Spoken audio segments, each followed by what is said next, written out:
21 yards. Okay, so this is race 9 of the day. Added today. Air Horse 1, the grey, is up there with Gortro Joe, who likes to make the running. Gortro Joe jumps it well. One that didn't was Canyon City at the back. Landed very slowly indeed, and gets a reminder from Bryony Frost, who was the heroine of our big race half an hour or so ago. So back with the leaders then, racing down the far side towards the second of the 10 flights they'll take, and it is Gortro Joe on the inside. That will work in our favour. Place. Air Horse 1 is out quite a lot of uncertainty in the market. More towards the inside is Swift Crusader, is in the dark blue and grey. He's going quite keenly. Very wide out is the well-fancied Brewing Up a Storm with the sheepskin noseband. More towards the centre of the field is Jolly's Cracked It, who's racing in the maroon and white colours.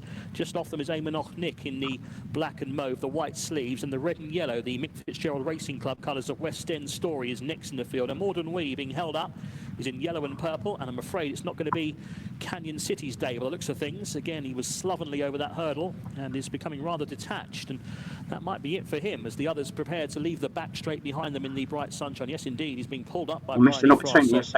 Canyon City is out of the race. The others make the turn.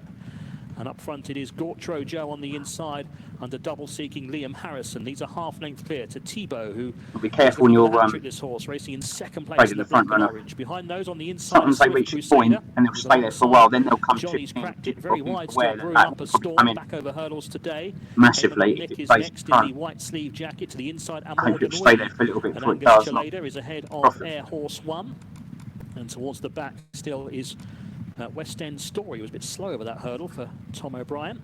They race towards the second of 2 flights in the home straight here at Taunton in the bright sunshine. I'm not sure where I was in the queue there. The inside, Gortro Joe, but Thibaut's almost alongside now. Jolly's Cracked It is in 3rd place, racing ahead. That's a good sign, it will go out. Crusader, and Morden Wee has made a place. One that's now getting reminders is Air Horse 1. He's suddenly just lost interest. Air Horse 1 has dropped himself to the back of the field and is being ridden along ferociously as they pass the line. Oh Christ, the double winning. The circuit to go. And they're being led still by Gortro Joe, where he likes to be. Out in front. And leads a half length clear to Thibaut. I totally cocked that up. Double close that was. The noseband ahead of Jolly's Cracked It. Swift Crusader, and Morden Wee is going the shortest way. Crept a lot closer, courtesy of that economical route for Angus Chalada. Behind those, Swift Crusader. Then comes Amon Nick in the hoops, followed by West End Story, and still ridden along at the back. He's not lost any further ground. Oh well, one of those things. Right-handed towards the back straights. 3 flights await them down here, numbers 6, 7 and 8 in the contest. And up front, Brewing Up a Storm is now much closer to Thibaut, and also on the inside, Gortro Joe, a bit slow over the hurdle. Behind them is Jolly's Cracked It. He's racing in 4th now. Then comes Morden Wee, Amon Nick, West End Story, Swift Crusader, ridden along at the back still is Air Horse 1. Gortro Joe still leading Thibaut by a half length. Brewing Up a Storm in 3rd. Then comes Jolly's Cracked It from Morden Wee, who's racing in 5th place. Amon Nick is next. I'm out of here, man. Story ridden along now as Swift Crusader's just lost a bit of ground, and Air Horse 1 continues to be driven at the back. Meanwhile, it is still Gortro Joe and Thibaut and Brewing Up a Storm. These 3 at the head of affairs. Ahead of in 4th place now, ridden is Morden Wee. Then Jolly's going to keep coming in. West End Story, Amon Nick is next. Quite a few of them are coming off the bridle in behind as this gallop starts to find out 1 or 2. Brewing Up a Storm on the outside with Thibaut and Gortro Joe. Jolly's Cracked It is just in behind, waiting in 4th place. And then comes West End Story, out of here, man. who's been ridden along to the outside, followed by Morden Wee, who's also off the bridle. Amon Nick is under pressure as well for Dave Noonan, preparing to leave the back straight behind them around the turn. Thibaut in the centre is still moving quite well. Brewing Up a Storm to his outside has every chance to favourite. Behind those in 3rd, Gortro Joe now backs out of it. Jolly's Cracked It into 4th place. Around the home turn.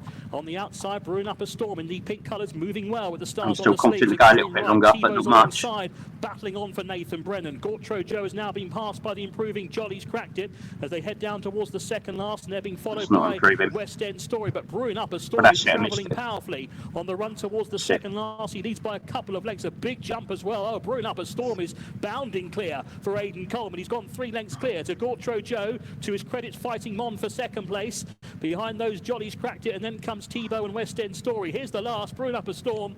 He's over safely. He's clear by half a dozen lengths to Gortro Joe in 2nd. A faller there at the last was Thibaut, unseats the rider, but up the running it's Brewing Up a Storm, back over hurdles with a bang. He'll win easily for Ollie Murphy and Aidan Coleman. He defies top weight, wins very comfortably. Brewing Up a Storm, 2nd place, Jolly's Cracked It.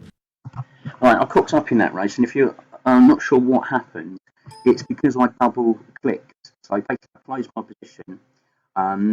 Even though I'm hedging, when you hedge, it cancels your position. But because there's a 2-second delay, the first position didn't get cancelled, went in, and then the second position went in. So I reopened it on the backside.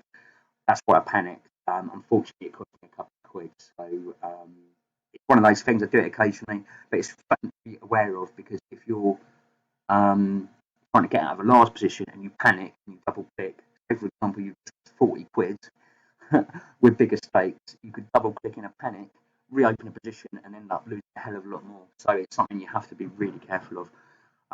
But that highlights the dangers of doing that. I'm not sure if I'll keep this video open or not, because I think that should have already gone off, should it not? Where are we time-wise? I thought there was a 50 race, 450 race. No, it must have been dreaming. I must have been looking at that one there.